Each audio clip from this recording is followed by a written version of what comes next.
Hey everybody, it's time once again for the weekly Rahdo Recap, and this is going to be a big one, folks. Every week, I do 3 things for you folks on Sundays. Tell you about all the videos that went up on the channel over the last week, tell you about videos on other people's channels, and then let you know about some new games, which I guarantee you have not heard of some of these. And oh my gosh, so many. I've got 1, 2, 3, 4, 5, 6, 7, 8 new games to tell you about. So many new videos went up on my channel. And I'm really excited to talk about other people's channels too. So let's get to it, folks. As always, we're starting with stuff that went up here at Rahdo Runs Through. And we're starting that list with exclusives for people who back the show either on patreon.com or over here on YouTube as members. Thank you, everybody, for supporting the show. What did you get this week? Probably my biggest ramble of the year. It is my Essen Spiel mega run through. Look at this. It's almost 3 hours long, and I talked about it must be close to 150 games in this thing, doing tons of research, deep diving, analysis, commentary. Oh my gosh, so much going on there, folks, and you get it all for just $2 a month. You get a new ramble every month, and it wiped me out, and I had a lot to say, and it's one of the reasons my game section a little bit later is going to be a bit longer than normal, because I found some games I had missed in addition to new upcoming games for next year and whatnot. Oh man, folks. It was a lot of work, but a lot of fun. And again, thanks to everybody for supporting the show and making stuff like that possible. Okay, that's not all as an exclusive, though. Every week, people get to see early ad-free versions of all the videos that are coming on the channel. So what is coming that you could be watching right now? We've got a preview of this right here on the table, Critter Kitchen, the not sequel, but the follow-up from Cardboard Alchemy, whose last game was Flamecraft and was a monstrously big deal. What else? Mons and Mages, Pokemon done right, turned into an engine-building game. There's a lot of really, really cool ideas. I can't wait to show you this.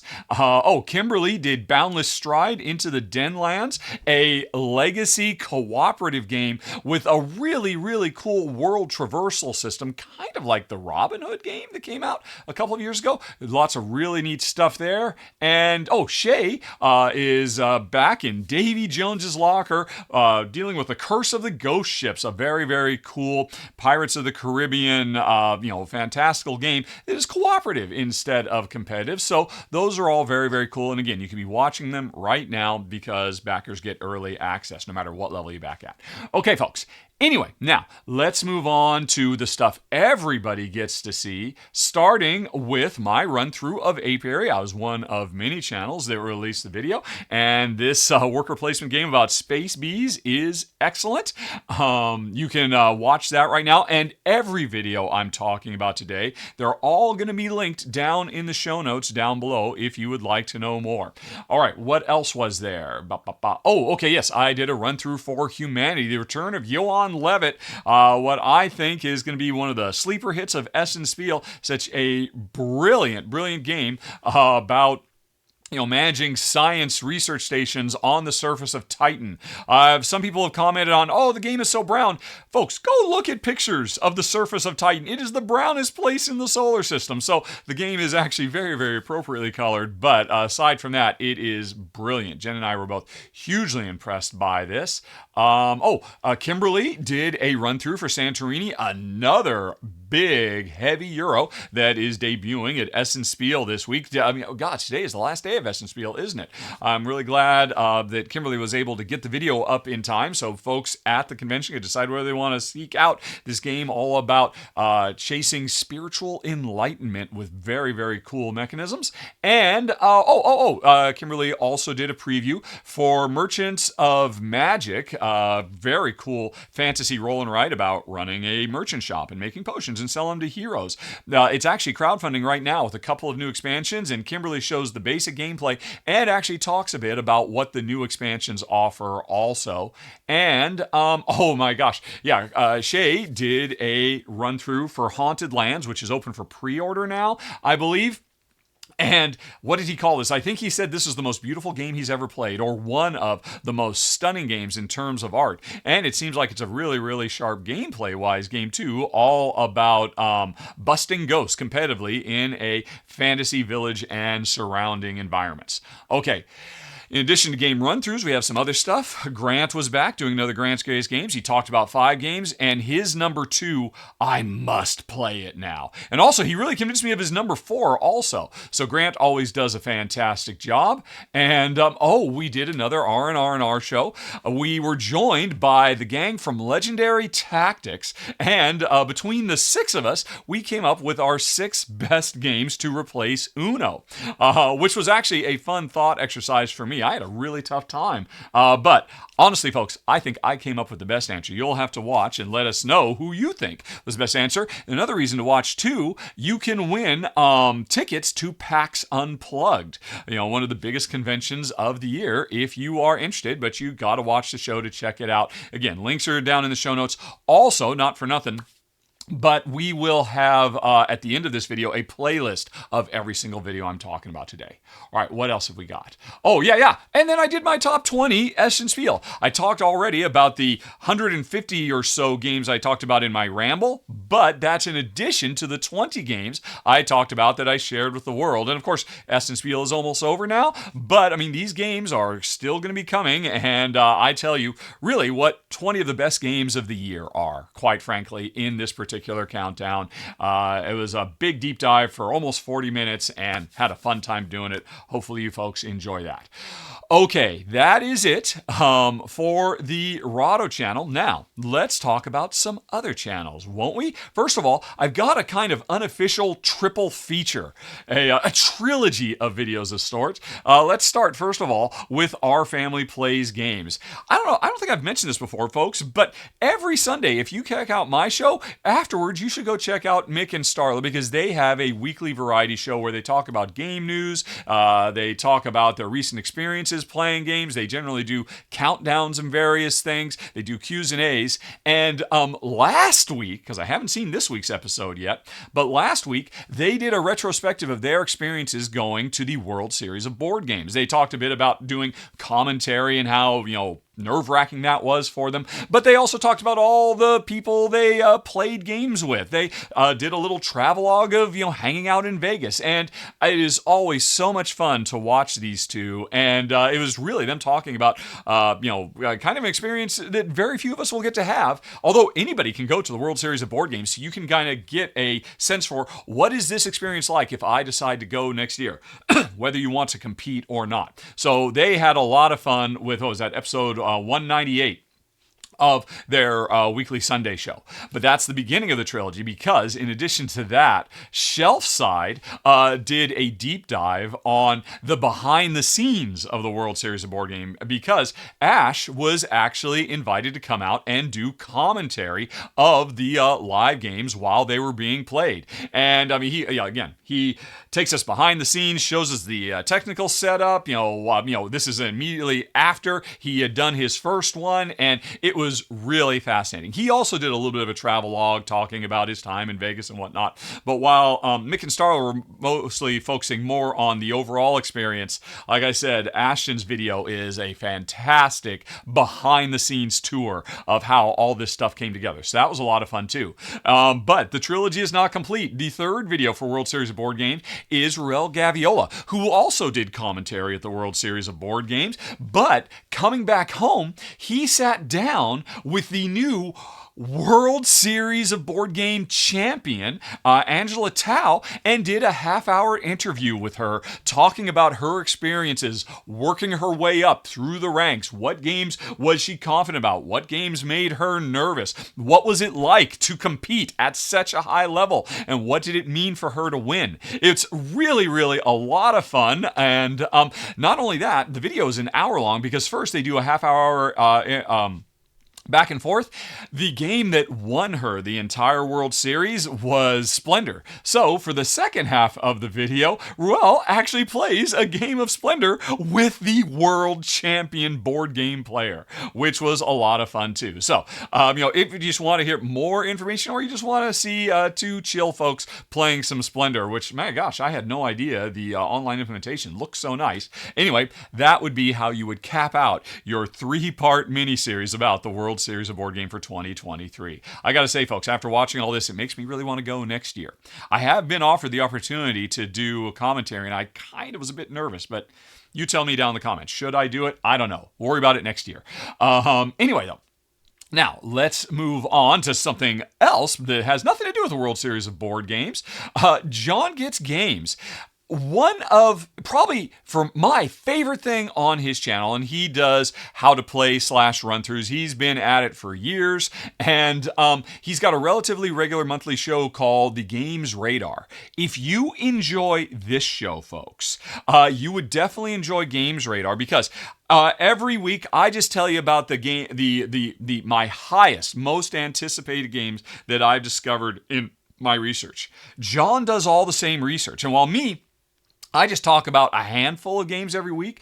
Whenever John puts a new Games Radar up, he puts up a ton of games. 32 games he discussed in his most recent one. He does the same types of research as me. He's able to give you an idea of why he's interested in these games, give you a little tour of them. If you want to know about hot upcoming stuff, well, your first port of call is the Rahdo Recap show. Your second has to be John Gets Games and his Games Radar.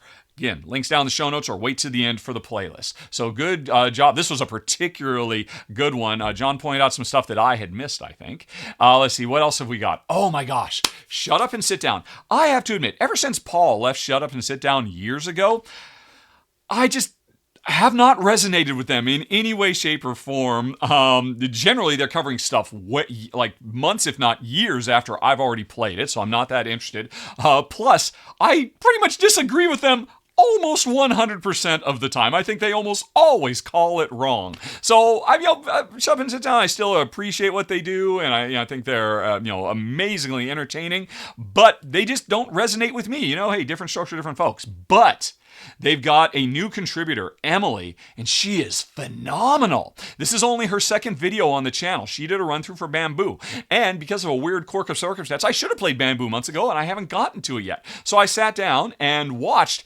And again, she's fantastic. This is, both for her presentation style, it's got that same, trademark Shut Up and Sit Down, British wit and humor. But wow, I really love, the After Effects type stuff she's doing all over the place. But more importantly, I feel like she is the heir to Paul because I found myself really vibing with her observations about this very, very crunchy Euro game. And so I cannot wait to see. Folks, Shut Up and Sit Down. Just when I thought I was out, they pull me back in, courtesy of Emily, their latest new contributor. And again, she is amazing. You'll definitely enjoy this. Okay.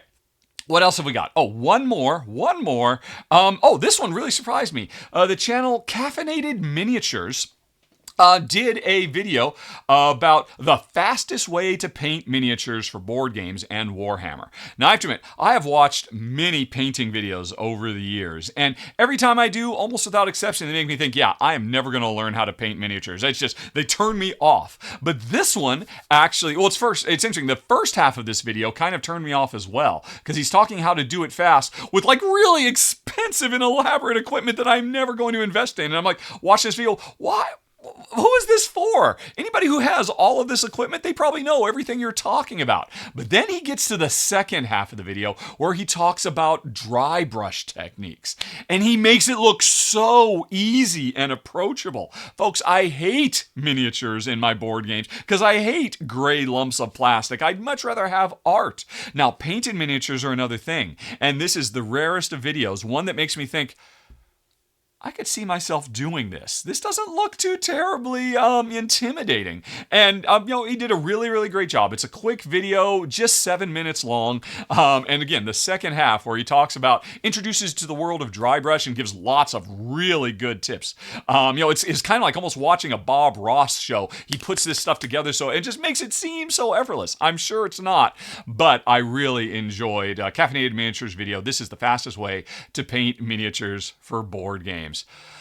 Okay, folks, wow, that was a lot, wasn't it? But we're not done yet. Now, I've got to tell you about those 8 new games I have discovered. And wow, there's some really, really cool stuff coming, folks. Most of these are going to be 2024 games. You're hearing about them here first. And you're thinking, well, this is way too early to hear about them. Here's the deal, folks. If they strike you as interesting too, you want to subscribe to them like I have. So let's take a look, starting with one of several games from publisher Devir. Devir, man, they are on a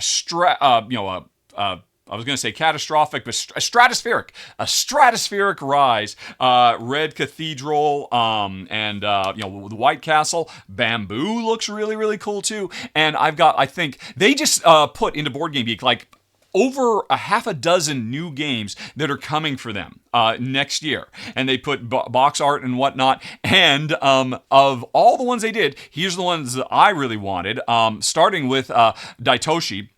I'm excited about this because it's from designer Danny Garcia. And after Danny worked on, Barcelona and Arboreum, Danny is a designer to watch. And this game is set kind of in a, era of industry, but, kind of quasi-steampunk world because you're working on the Great Machine and all of that. But it's really focused on, trying to use steam to get more electricity into more houses, but also dealing with the environmental devastation that can be brought about by the Industrial Revolution, something that we did not do enough in our real world, but in this world, because it talks about how there are, forest spirits that we have to pay attention to, we are actually trying to reforest as we go. A timeless message for today, set into what could have been in our, our own society's past. And plus, again, Arboreum and his other one, Barcelona, were amazing. So I can't wait to see his third game, Daitoshi from Devir. Then we've got Cities, which is such an amazing team up between Phil Walker Harding, the busiest man in board gaming, and Steve Finn, the king of the filler. These two guys working together are making, it looks like, a tile-laying game all about city building. There's not much information, unfortunately, but you had me at a team up between Steve Finn and Phil Walker Harding. One thing that's interesting, though, the description talks about how there's like 8 different cities around the world, which, there's not much detail, but it sounds like, maybe there's 8 different setups, whether you're making Tokyo or London or, wherever it might be. I am definitely keen to check this out, though. Cities. Then there is Salton Sea from new designer David Bernal. I'm very interested in this because just the subject of the Salton Sea is fascinating to me. For those who don't know, the Salton Sea was an artificial lake created by accident, back at the turn of the 19th century. And over the decades, it became a wealthy resort town for rich people to leave Los Angeles and have fun out in the desert. But because it was created by accident, eventually the lake dried up. The tourist industry went away, and it became really just kind of a toxic, sad, barren wasteland. But in recent years, we have discovered it's also a potential huge source for lithium. And in case you don't know, lithium is basically one of the major keys to our green future. So in the real world, there is now a race of investment for people trying to, build a new industry out in the Salton Sea, mining for lithium to basically make all the batteries that can help sustainable energy flourish for a better future for humanity. And I am really, really interested in this subject matter because it is so interesting and so timely. Again, very little information here, but really, really fascinating subject matter. Again, coming coming from Devir, so you know it's all but guaranteed to be great because, man, whoever is working internally at Devir to make sure their designs are well chosen and solid, they need a raise, quite frankly. But Devir is not done yet. We've got Rock Hard 1977. This is fascinating to me. It is a game about being an up-and-coming rock musician, putting on tours and, recording in the studio, writing songs, promotion, all of that stuff. But what really makes it interesting is it's designed by Jackie Fox, who was one of the members of the 70s band The Runaways. The band, what was it? Cherry Bomb? You may have heard that song. That's The Runaways. And the Runaways, spawned, Joan Jett's career and Lita Ford. Sadly, Jackie left the rock and roll industry under hugely tragic circumstances, but she never let it define her life. I think it's amazing. I had no idea. She became a 4-time Jeopardy champion, became a game designer, the Adventure Trilogy, The Adventures of Chubby Slugs. So she's gone on to have a rich, meaningful life outside the industry, but now she's like reclaiming it, coming back and making her first board game design. And who better to make a board game design about the life of hard rock and roll than someone who lived it in the 70s. Rock Hard 1977 is very, very intriguing to me because of that. Okay, and then last Sand was really interesting as well. Now I have to admit, I put this at the bottom of my enthusiasm list for these Devir games, because it's a pick up and deliver game, right? And that's one of my least favorite experiences or genres. But occasionally pick up and deliver games can surprise me. And this one certainly looks cool. I mean, all there is the box art. The box art looks really, really neat. And it's set on a Dune-esque planet where instead of giant worms, we have giant caterpillars that we are using to basically pick up goods and deliver them from one outpost to another. The thing that really draws me in, aside from the art and the really, really cool quasi sci-fi fantasy setting, is the fact that the description talks about how you have to care for your caterpillar and it grows in power and strength over the course of the game. So while I don't care for pick up and deliver, I do care for games where I'm responsible for the health and well-being of a living creature. We see that very, very rarely in games, and maybe Sand will find a new way to get me excited about pick up and deliver. So like I said, folks, and there were a few other games that I put on my wish list, but further down because they look more like kids games and whatnot. But again, Devir looks like they are going to have an amazing next year. But I'm not done yet, folks. I also discovered Graffiti is coming from Queen Games. And this, Board Game Geek says this re-implements Fresco. It does not. I have looked at this game. I have read the rules because I'm probably going to be covering it when it starts crowdfunding.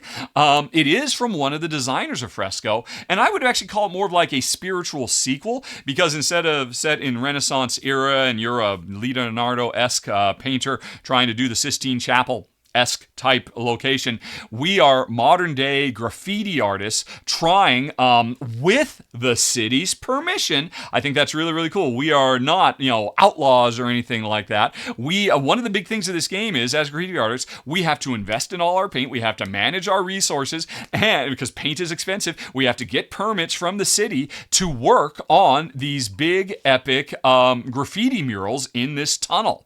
And so it's a worker placement game that borrows some of the ideas from Fresco, but it takes out the, the simultaneous worker action. So it's really its own thing. It's not, like I said, it's a spiritual sequel to Fresco. It is not Fresco re-implemented. I disagree with Board Game Geek on that. But I'm still really interested because of the focus on, the day-to-day logistics of being a graffiti artist are here as much as the art. Plus, as you do more and more with graffiti, these murals start, growing. You flip tiles and they become really, really gorgeous.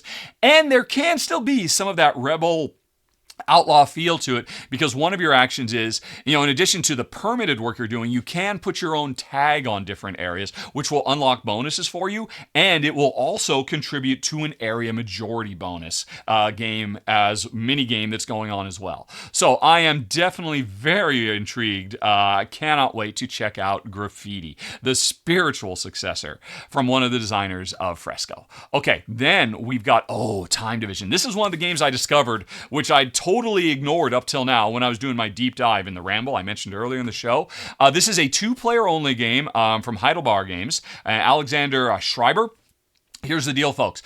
This is a game where we very quickly draft some time travel cards, and then we've got cards in our hands, and each player of the two players is simultaneously going to pick one card to play. Both cards get revealed, and one of the two players is responsible for deciding which one of the cards that everybody benefits from in terms of the action it does, and which one of the cards everybody benefits from in terms, or one player benefits from in terms of the influence it spreads. So you and I, even though we're competing to across time with this time travel card game, I'm playing cards that you might choose, or you might choose your own that you played over mine.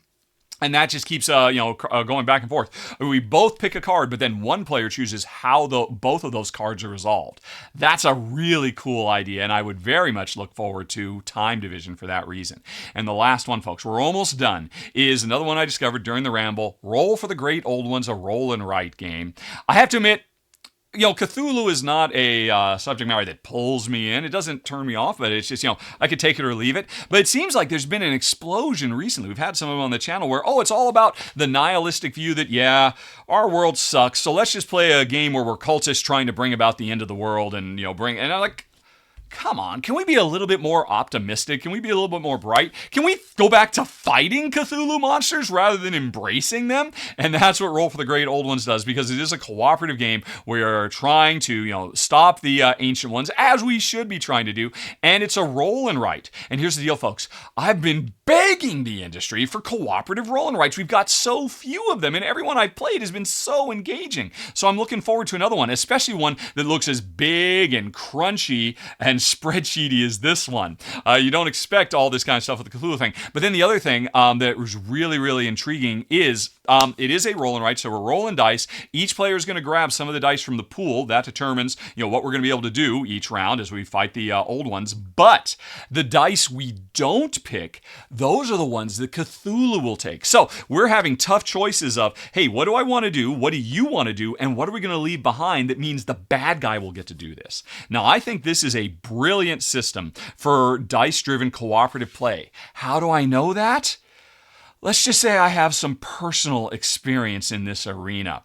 You may have heard over the years that I've been dabbling a little bit in game design on a certain, fantasy Pirates of the Caribbean style game. Well, that's kind of the basis. I can speak from personal experience. This is a great way to do cooperative gameplay driven by dice, because I've been working on this myself. So I'm very, very excited to see another game do this, which is why I'm very, very excited for Roll for the Great Old Ones, a roll and write game.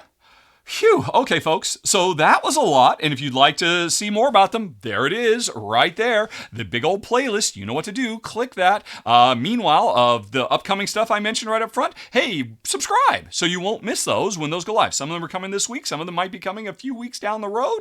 And if you're interested in the ramble, well, hey, there's the Patreon thing. And folks, I got to clean this up because I got more filming to do. Bye-bye.